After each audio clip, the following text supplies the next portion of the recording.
Birdlip, April 26th, 1941. Note on how to work on oneself. As we were speaking at the meeting today on a subject that is important, I would like to write a little bit about it. It concerns the way in which people take this work and how and in what spirit they work on themselves. I will begin with myself. I was brought up in regard to religious ideas with the sense that only the conviction of sin was important. Everything was sin, briefly speaking. In consequence, religion was a very gloomy business, and personally, I loathed it. Morality was only sexual morality. Virtue was only continence, and so on. And in general, sin and the feeling of being a sinner was the main idea of religion. I never understood anything in regard to religion as a boy, and so was afraid or worried or hated the whole thing. I began to stammer badly. I listened to the scriptures mostly drawn from the Old Testament, which always seemed indescribably horrible. God was a violent, jealous, evil, accusing person, and so on. And when I heard the New Testament, I could not understand what the parables meant, and no one seemed to know or care what they meant. But once in the Greek New Testament class on Sundays taken by the headmaster, I dared to ask, in spite of my stammering, what some parable meant. The answer was so confused that I actually experienced my first moment of consciousness. That is, I suddenly realized that no one knew anything. This was a definite experience. That was my first experience of self-remembering. The second being the sudden realization that no one knew what I was thinking. And that from that moment, I began to think for myself. I rather knew that I could. As you know, all moments of real self-remembering stand out forever in one's inner life. And one's real life is not outer events, but inner states. I remember so clearly this classroom, the high windows constructed so that we could not see out of them, the desk, the platform on which the headmaster sat, his scholarly thin face, his nervous habits of twitching his mouth and jerking his hands, and suddenly this inner revelation of knowing that he knew nothing. Nothing, that is, about anything that really mattered. This was my first inner liberation from the power of external life. From that time, I knew for certain, and that always means by inner individual authentic perception, which is the only source of real knowledge, that all my loathing of religion as it was taught me was right. And although one always goes to sleep again after a moment of self-remembering, and often for years, yet such moments of consciousness stand always in higher parts of centers and remain and await, as it were, the further moments of realizing more consciously what life actually is. That is to say, they are never lost, and although forgotten in one way, stand in the background of yourself always and come forward at critical moments to guard you. Now, I wish to speak to you about how to work on yourselves and in what spirit you take the work. You could not easily work from the ordinary religious ideas and moods. You recall the saying about new wine in old bottles. This work, this system of teaching, these ideas we are studying are the most beautiful things you can possibly imagine. And they are new to us. No, they are far more lovely and beautiful than anything you can imagine. They accuse you only of being asleep. They hold no conviction of sin in them. They ask you quite gently to observe yourself. It is you, yourself, who must accuse yourself. Let us take one of these ideas of the teaching, an idea about essence. This teaching tells us that the essence of each of us comes down from the stars.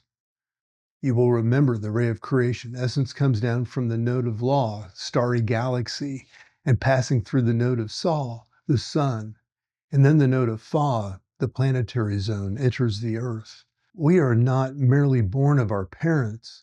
Our parents create the apparatus for the reception of this essence that comes from the stars.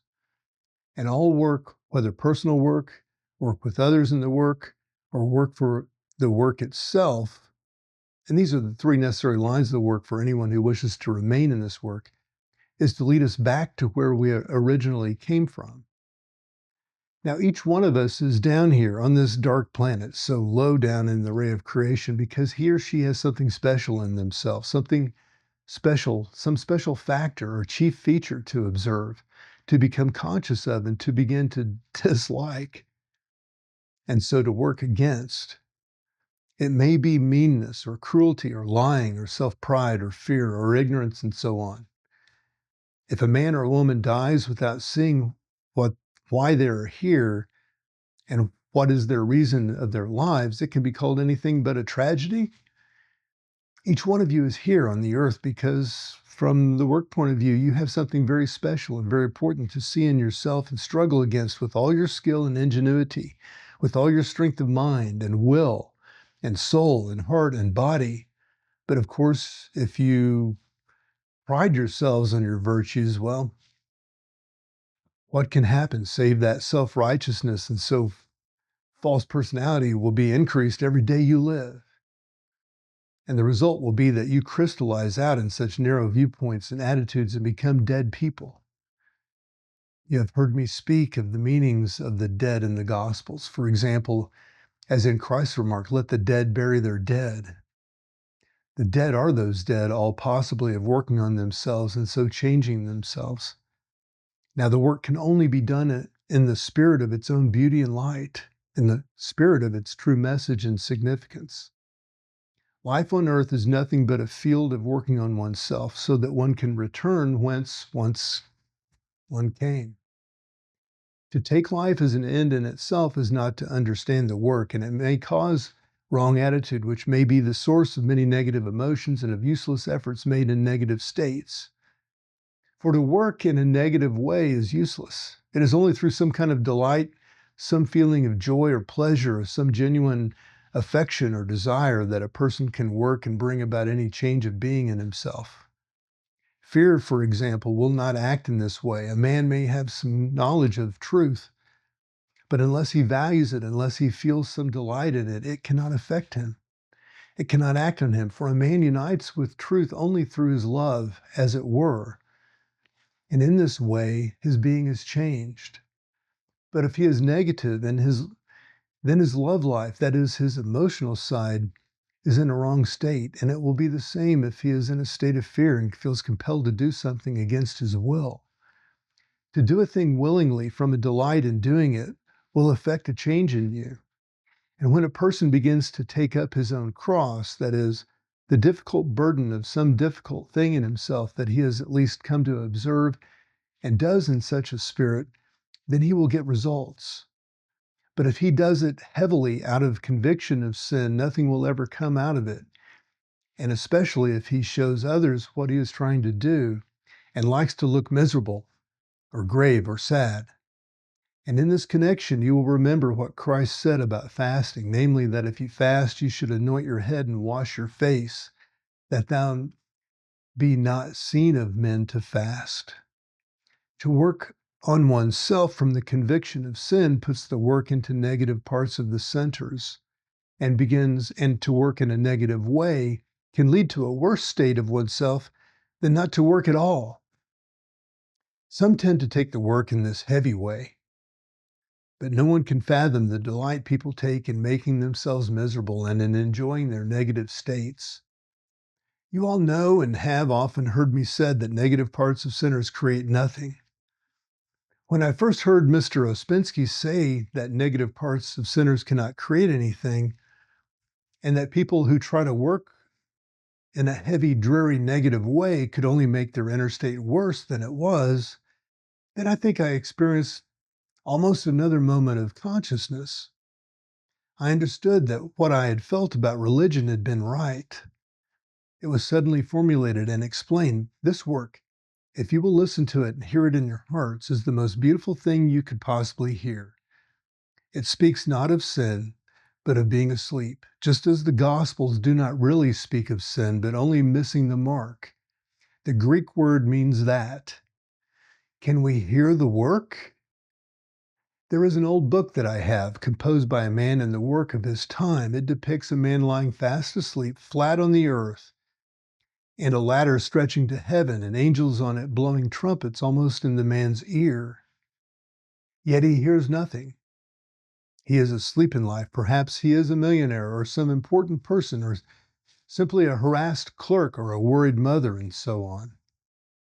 This work is beautiful when you see why it exists and what it means. It is about liberation. It is as beautiful as if, locked for years in prison, you see a stranger entering who offers you a key, but you may refuse it because you have acquired prison habits and have forgotten your origin, which is from the stars. How then will you ever be able to remember yourself with only prison thoughts and interests and hand back your life whole and twisted and soiled by negative emotion and every form of identifying? It will then be only natural for you to refuse the key that will unlock all the doors of the prison one by one, because you prefer to remain in prison. That is, you are in yourselves. Nay, even more, you may be indignant and seek to kill the stranger and fight for your prison life and even sacrifice your life in order to remain in prison.